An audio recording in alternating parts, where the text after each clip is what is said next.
Hello बच्चों, आप सभी का स्वागत है आपके अपने ई पाठशाला में। तो आज हम शुरू करने वाले हैं अपनी एक्सरसाइज नंबर 5.2 का पार्ट नंबर 9, जिसमें हम सॉल्व करेंगे क्वेश्चन नंबर 14 to 16। तो चलिए हम स्टार्ट करते हैं अपनी एक्सरसाइज नंबर 5.2 पार्ट नंबर 9।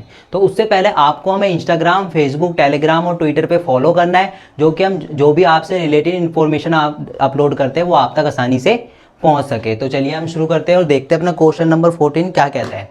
तो क्वेश्चन नंबर 14 में है, how many multiples of 4 lies between 10 and 250, यानी कि 10 एंड 250 के बीच में कौन से नंबर्स हैं, यानी कितने नंबर्स हैं जो 4 के मल्टीपल्स हैं, ये हमको बताना है। यानी कि हमको नंबर ऑफ टर्म्स बतानी है, एक एपी क्रिएट करनी है और हमको नंबर ऑफ टर्म्स बतानी है ना। तो देख लेते हैं 10 और 250 के बीच में कौन से नंबर्स हैं जो 4 के मल्टीपल्स हैं। 10 और 250 के बीच में तो 10 तो नहीं होगा, 4 का मल्टीपल्स तो 10 नहीं है, 4 के टेबल में 10 नहीं आता है ना, तो 10 तो नहीं होगा। 11 होगा, बिल्कुल भी नहीं होगा, 11 भी नहीं आता। 12 होगा, हाँ जी 12 आता है, 4 3 जा 12। तो फर्स्ट नंबर हमको मिल गया, जो फर्स्ट नंबर तो हमको मिल गया, तो ये क्या है 12, यानी कि हमको पहला नंबर तो मिल गया है 12 है। अब हमको जो हमारी फर्स्ट टर्म थी वो तो हमको मिल गई है ना। Question number 14 solution. तो जो फर्स्ट टर्म थी वो तो हमको मिल गई कि 12 जो है 4 का मल्टीपल्स है और ये 10 के और 250 के बीच में भी आता है। तो हमको फर्स्ट टर्म तो मिल गई। अब सेकंड टर्म कैसे निकालेंगे, इस 12 में क्या करना है, हमको 4 ऐड कर देने। अब क्या होगा, यहाँ पे 16 आ जाएगी, यानी सेकंड टर्म क्या आ जाएगी हमारी 16। अब हमको थर्ड टर्म निकालनी, तो इस 16 में क्या होगा 4 ऐड कर दो, तो ये कितनी आ जाएगी 20 आ जाएगी, ये निकल गई हमारी थर्ड टर्म। तो ऐसे ही क्या करना है हमको, हम ऐसे ही कितनी भी टर्म अपनी निकाल सकते हैं। और हमको क्या बताना है 250 से 250 के बीच में, यानी कि 250 को हमको क्या करना है, 250 तो 4 के टेबल में बिल्कुल भी नहीं आता है ना, तो 4 का मल्टीपल्स तो नहीं है। अब हमको 4 का मल्टीपल्स ढूंढने के लिए क्या करना पड़ेगा, इसको 4 से डिवाइड करना पड़ेगा और जो भी हमारा रिमाइंडर आएगा उसको क्या करना पड़ेगा, इस 250 में से सब्ट्रैक्ट करना पड़ेगा। तो देख लेते हैं 4 6 जा 24 होता है, तो कितना बचेगा 1 0, 4 2 जा 8। तो यहाँ पे जो हमारा रिमाइंडर बचा, रिमाइंडर क्या बचा हमारा 2 बचा है रिमाइंडर। तो हमको क्या करना है 250 में से 2 माइनस कर देना, तो कितना आ गया 248। तो क्या 248 4 का मल्टीपल्स है, देख लेते हैं। हाँ जी बिल्कुल है, 248 तो 2 का मल्टीपल्स है, यानी कि हमको क्या पता चल गया, अब हमको nth टर्म पता चल गई है ना। तो हमको nth टर्म भी यहाँ पे मिल गई। nth टर्म ढूंढने का तरीका था ये, हमने पहले पिछले क्वेश्चन में भी करा था जब हमको 7 के मल्टीपल्स ढूंढने थे। तो हमको फर्स्ट टर्म भी मिल गई है, सेकंड टर्म भी मिल गई है और हमको nth टर्म भी मिल गई है। अब हमको नंबर ऑफ टर्म्स फाइंड करने हैं। तो सबसे पहले जो जो चीज़ हमको मिल गई है हम यहाँ पे लिख लेते हैं। तो फर्स्ट टर्म क्या मिली है हमको 12 मिली है। अब मैं क्या कॉमन डिफरेंस फाइंड कर सकता हूँ, हाँ जी कर सकता हूँ बिल्कुल है ना, क्योंकि मेरे पास सेकंड टर्म भी है और फर्स्ट टर्म भी है। सेकंड टर्म क्या है मेरे पास 16 माइनस फर्स्ट टर्म क्या है मेरे पास 12, तो मेरा कॉमन डिफरेंस कितने का आ गया 4 का आ गया। अब मेरे पास फर्स्ट टर्म भी है और कॉमन डिफरेंस भी है और nth टर्म भी मेरे पास गिवन है। nth टर्म क्या है मेरे पास 248, nth टर्म भी मेरे पास गिवन है। अब मैं क्या करूँगा, nth टर्म का फॉर्मूला लगाकर nth टर्म का a प्लस में n-1 इंटू में d। अब मैं इस फॉर्मूले में वैल्यू पुट कर नंबर ऑफ टर्म्स नहीं फाइंड कर सकता, कर सकता हूँ बड़े आसानी से, तो मैं कर देता हूँ। तो nth टर्म मेरे पास क्या है 248 है, इक्वल टू में फर्स्ट टर्म क्या है मेरे पास 12 है, प्लस में नंबर ऑफ टर्म्स तो मेरे को फाइंड करनी है, इनटू में कॉमन डिफरेंस कितने का है मेरे पास 4 का। अब क्या करना है, ये 12 क्या है इक्वल टू के राइट साइड में, इसको लेफ्ट साइड में ला के हम इसको नेगेटिव का बना देते हैं। तो अब क्या हो जाएगा 4n, ये 4 क्या होगा इसके साथ मल्टीप्लाई हो जाएगा। अब यहाँ क्या बचेगा 8 में से 2 जाएंगे तो 6, 4 में से 1 जाएंगे तो 3 और 2 इक्वल टू में 4n-4, ये बन चुका है। अब ये 4 क्या है इक्वल टू के राइट साइड में तो नेगेटिव का, इसको लेफ्ट साइड में उठा के ले आओ, क्या बन जाएगा पॉजिटिव का बन जाएगा। तो 236 प्लस में 4 इक्वल टू में 4n, तो ये बन गया 240 इक्वल टू में 4n। तो यहाँ पे n की वैल्यू क्या आ जाएगी, नंबर ऑफ टर्म्स क्या आ जाएगी यहाँ पे 240 अपॉन में 4, नंबर ऑफ टर्म्स क्या आ जाएगी 60, यानी कि 60 ऐसी टर्म हैं जो 4 के मल्टीपल्स हैं और किसके बीच में आती हैं 10 और 250 250 के बीच में। तो यही चीज़ पूछी थी हमसे कि 10 और 250 के बीच में कितने नंबर्स ऑफ टर्म्स आती हैं जो 4 के मल्टीपल्स हैं। हमने बता दिया कि 60 नंबर ऑफ टर्म्स आती हैं 10 और 250 के बीच में जो 4 के मल्टीपल्स हैं। तो यही चीज़ बतानी थी हमको, है ना। तो अब ये क्वेश्चन हो गया क्लियर। तो क्वेश्चन नंबर 14 था ये। सबसे पहले मैंने क्या बताया, पहले मैंने फर्स्ट टर्म फाइंड करने का तरीका बताया। हमको क्या करना है, हमको देखना है कि कौन सा नंबर है जो 4 का मल्टीपल्स है। 10 और पहले 10 से हम आगे जाएंगे, 10 को देखेंगे, 10 तो 4 का मल्टीपल्स नहीं है, फिर इसको काट देंगे। फिर 11 को देखेंगे, 11 भी नहीं है। 12, फिर हमने देखा कि 12 है, तो हमको फर्स्ट टर्म मिल गई 12। अब हमको क्या करना है, इसमें 4 ऐड करते चले जाना है। तो ये क्या आ जाएगा 16, तो सेकंड टर्म। अब इस 16 में 4 ऐड करेंगे तो थर्ड टर्म मिल जाएगी। उससे हमको क्या मिल गई, हमको फर्स्ट टर्म भी मिल गई, सेकंड टर्म भी और थर्ड टर्म भी। उसके बाद मैंने क्या करा, इस 250 को क्या कर दिया, 4 से डिवाइड कर दिया, और जो रिमाइंडर आया उसको क्या कर दिया, 250 में से माइनस कर दिया। जो भी मेरे पास आया वो क्या बन गई, nth टर्म बन गई। तो nth टर्म निकालने का तरीका था ये।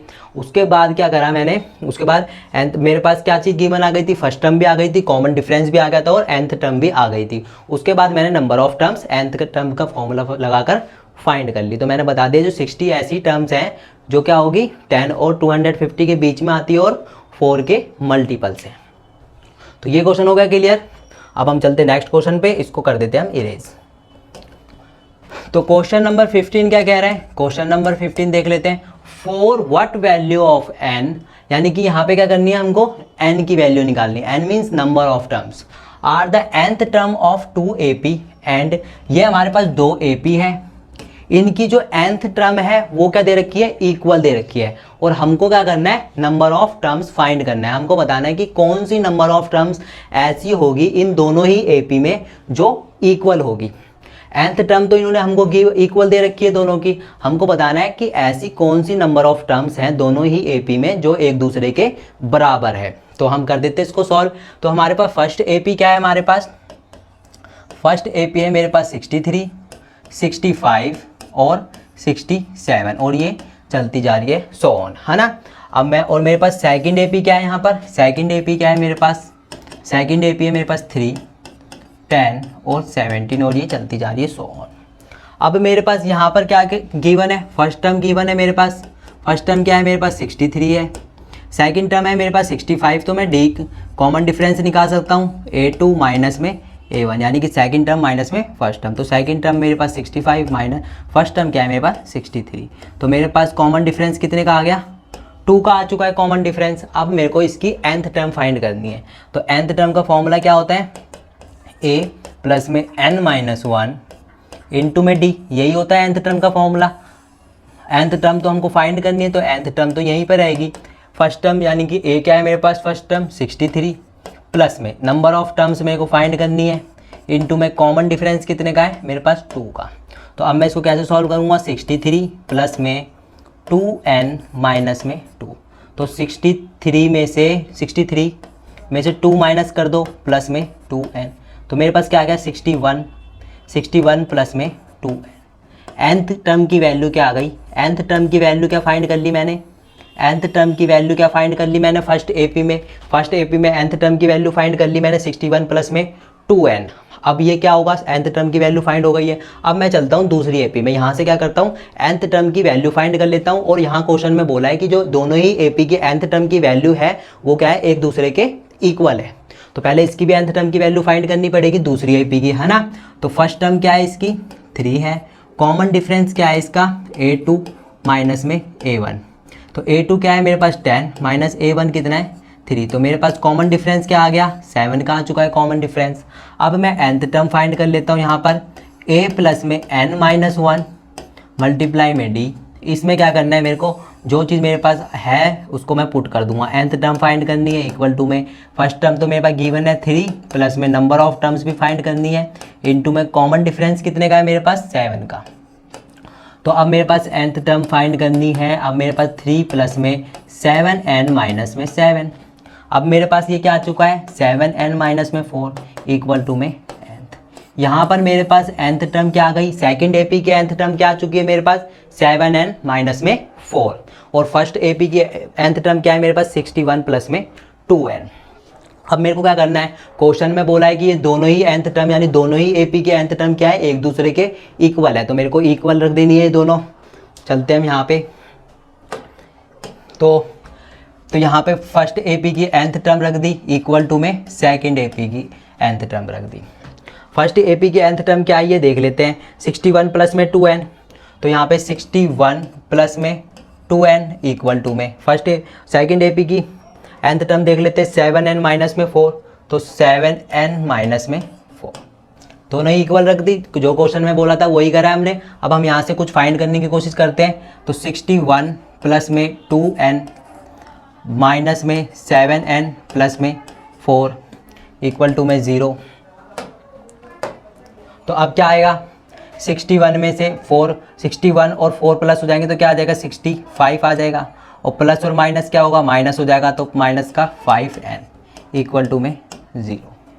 तो अब क्या होगा, 65 इक्वल टू में 5n, n की वैल्यू क्या आ जाएगी यहाँ से, 65 अपॉन में 5 एकम 5, 5 दिया 15, यानी कि इसका मतलब क्या हुआ, जो नंबर ऑफ टर्म्स आई है इसका ये क्या है 13। तो इसका मतलब क्या हुआ, जो n टर्म है यानी कि 13th टर्म है जो इन दोनों ही AP की, वो क्या होगी, एक दूसरे के इक्वल होगी। इन्होंने यही पूछा था क्वेश्चन में, इन्होंने यही पूछा था क्वेश्चन में कि कौन सी नंबर ऑफ टर्म्स हैं इन दोनों ही AP में जो एक दूसरे के इक्वल होगी। तो हमने बता दिया यहाँ पे, जब हमने nth टर्म फाइंड करके हमने नंबर ऑफ टर्म्स फाइंड कर लिए, तो हमने बता दिया इनको जो 13th टर्म है दोनों ही AP की वो एक दूसरे के इक्वल होगी। तो हमारा सॉल्यूशन हो चुका है। और एक बार हम इसको चेक भी कर लेते हैं, हम दोनों ही AP की 13th टर्म फाइंड कर लेते हैं और हमको फिर उससे और ज़्यादा अच्छे से क्लियर हो जाएगा। तो चेक भी कर लेते हैं हम यहाँ पे, है ना, चेक कर लेते हैं कैसे। अब देखते हैं कि पहले हम फर्स्ट AP जो AP नंबर फर्स्ट है उसकी क्या करते हैं हम, पहले हम उसकी उस फर्स्ट AP की क्या फाइंड कर लेते हैं 13th टर्म। तो फर्स्ट AP क्या है मेरे पास 63 और 65, मेरे पास 63 65 यही AP थी मेरे पास। फर्स्ट टर्म मेरे पास गिवन है 63, कॉमन डिफरेंस भी मेरे पास गिवन था कितने का, 2 का, कॉमन डिफरेंस मेरे पास 2 का ही गिवन था, है ना। यहाँ पे हमने कॉमन डिफरेंस फाइंड कर लिया था। उसके बाद अब मैं क्या करूँगा, 13th टर्म फाइंड करूँगा। इसकी 13th टर्म कैसे करेंगे, a प्लस में 12d। तो फर्स्ट टर्म क्या है मेरे पास 63 प्लस में 12 इंटू में 2, तो मेरे पास 63 प्लस में 12 दूनी 24, तो 4 3 7 और 6 2 8, यानी कि जो इस AP की फर्स्ट AP थी जो हमारे पास, उसकी जो 13th टर्म है वो क्या आई है 87 आई है। अब मैं करता हूँ सेकंड AP की, AP सेकंड। अब मैं सेकंड AP की 13th टर्म फाइंड करने की कोशिश करता हूँ, तो कैसे होगी, फर्स्ट 3 और 10 है मेरे पास, है ना। तो AP क्या है मेरे पास 3 और 10, फर्स्ट टर्म क्या है मेरे पास 3 है, कॉमन डिफरेंस मेरे पास कितने का है 7 का है। 13th टर्म फाइंड करनी है a प्लस में 12d, तो a की वैल्यू क्या है मेरे पास 3 प्लस में 12 इंटू में d की वैल्यू मेरे पास 7 है, तो 3 प्लस में 7 दूनी 14 का 4 हासिल 1 7 एकम 7 और 1 8, तो 84 और ये 87, यानी कि हमारा जो आंसर है बिल्कुल ठीक है, क्योंकि हमको यही बताना था कि कौन से नंबर ऑफ टर्म्स यानी कौन से नंबर की टर्म होगी जो एक दूसरे के इक्वल होगी इन दोनों ही AP में। तो हमने बता दिया जो 13th नंबर की टर्म होगी इस AP में वो एक दूसरे के इक्वल होगी। और हमने 13th टर्म दोनों ही AP में फाइंड करके भी देख ली कि क्या आ रही है, दोनों की 87 ही आ रही है। तो यही पूछा था क्वेश्चन में, तो इस क्वेश्चन में भी कोई दिक्कत नहीं होनी चाहिए। तो अब चलते हैं हम अपने नेक्स्ट क्वेश्चन पे, तो इसको मैं कर देता हूँ इरेज। अब चलते हैं हम अपने नेक्स्ट क्वेश्चन पे। तो क्वेश्चन नंबर 16 क्या कह रहा है, क्वेश्चन नंबर 16 देख लेते हैं। Determine the AP whose third term is 16 and the 7th term exceeds the 5th term by 12। ये क्वेश्चन हमने 10th क्वेश्चन था वैसा ही क्वेश्चन है कि जो 7th टर्म है वो क्या है 5th टर्म से 12 ज़्यादा है, यही बोला गया है क्वेश्चन में। 10th क्वेश्चन में भी कुछ ऐसा ही था, है ना। तो हम देख लेते हैं हमको गिवन क्या दे रखा है। थर्ड टर्म हमको गिवन दे रखी है, थर्ड टर्म हमको कितनी दे रखी है 16, और हमको क्या बता रखा है जो 7th टर्म है यानी कि 7th टर्म है वो क्या है 5th टर्म से 12 ज़्यादा है। तो मैं क्या करूँगा, इस जो 5th टर्म में 12 ऐड कर दूंगा। अब ये दोनों क्या आ चुकी है, जब 7th टर्म थी जो वो 5th टर्म से 12 ज़्यादा थी, यानी कि इसके पास अगर मान लो कि क्या है, इसके पास 6 है तो इसके पास क्या है 18, क्योंकि ये क्या है 12 ज़्यादा है। अगर मैं क्या करूँगा इसमें भी 12 ऐड कर दूंगा तो अब ये दोनों क्या आ चुकी है, इक्वल आ चुकी है ना, इक्वल आ गई ये दोनों। तो वही करना है, अब मेरे को फिफ्थ टर्म में क्या करना है 12 ऐड कर देना है। तो क्या आ गया, अब ये दोनों इक्वल हो चुका है। अब A7 को क्या लिख सकता हूँ मैं, A प्लस में 6D यहाँ से, और यहाँ पे A5 को क्या लिख सकता हूँ मैं, A प्लस में 4D प्लस में 12। अब जो चीज़ कटेगी हम काट देंगे और जो चीज़ फाइंड होगी उसको हम फाइंड कर लेंगे। तो A प्लस में 6D, ये A क्या है इक्वल टू के राइट साइड में लेफ्ट साइड में ले आओ, माइनस का बन जाएगा, 4D भी माइनस का बन जाएगा और ये 12 भी माइनस का बन जाएगा, इक्वल टू में 0 हो जाएगा। जो चीज़ कटती है काट दो, 6D 4D, यहाँ क्या है 2D बचेगा मेरे पास, और ये क्या बचेगा माइनस में 12 इक्वल टू में 0। तो 2D इक्वल टू में 12, D की वैल्यू क्या आ जाएगी मेरे पास 12 अपॉन में 2। तो कॉमन डिफरेंस मेरे पास क्या आ गया 6 आ चुका है, कॉमन डिफरेंस मेरे पास 6 आ चुका है। तो मेरे को AP क्रिएट करनी है। अब मेरे पास थर्ड टर्म है, थर्ड टर्म को क्या लिख सकता हूँ मैं, थर्ड टर्म तो मेरे पास 16 दे रखी है ना। तो थर्ड टर्म A प्लस में n-1 इंटू में D। अब मैं फर्स्ट टर्म यहाँ से फाइंड कर सकता हूँ। तो A3 की वैल्यू क्या है मेरे पास 16 है ना, 16 आ गई। और फर्स्ट टर्म मेरे को फाइंड करनी है, नंबर ऑफ टर्म्स क्या है मेरे पास 3 - 1, कॉमन डिफरेंस मेरे पास आ गया है 6 का। तो ये क्या होगा 16 इक्वल टू में A प्लस में 2 इंटू में 6। तो 16 इक्वल टू में A प्लस में 6 दूनी 12। तो A क्या आ गया मेरे पास, A क्या आ चुका है मेरे पास 4, A क्या आ चुका है मेरे पास 4 आ चुका है। तो फर्स्ट टर्म की वैल्यू क्या आ गई 4 आ गई है ना, फर्स्ट टर्म की वैल्यू मेरे पास 4 आ गई। तो सेकंड टर्म के लिए क्या करूँगा मैं, सेकंड टर्म के लिए क्या करता हूँ मैं A प्लस में D, इससे मैं सेकंड टर्म फाइंड करूँगा अपनी, A प्लस में D। A की वैल्यू क्या है मेरे पास 4, कॉमन डिफरेंस क्या है मेरे पास 6 का, तो 6 4 10 आ चुकी है। A2 क्या आ चुकी है मेरे पास, सेकंड टर्म मेरे पास आ चुकी है 10।